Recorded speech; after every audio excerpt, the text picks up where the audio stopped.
করতে লাগে রে ভয়। ঢাকাই সিনেমার আলোচিত নায়িকা মিষ্টি জান্নাত বর্তমানে দুবাইয়ে ছুটি কাটাচ্ছেন। বিয়ের গুঞ্জন, প্রেম এবং বিভিন্ন ব্যক্তিগত কারণে প্রায়শই নেটিজেনদের আলোচনার কেন্দ্রবিন্দুতে থাকেন। 2014 সালে লাভ স্টেশন সিনেমার মাধ্যমে রূপালী পর্দায় অভিষেক হয় তার। ঈদের পরেই দুবাইয়ে উড়াল দিয়েছেন চিত্রনায়িকা মিষ্টি জান্নাত।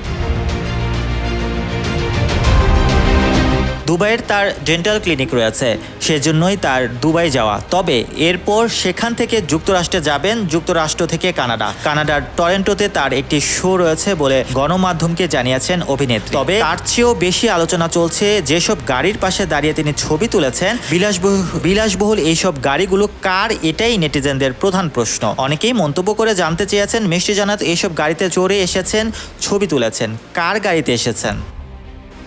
Mohammad Rasel, news 21, news desk.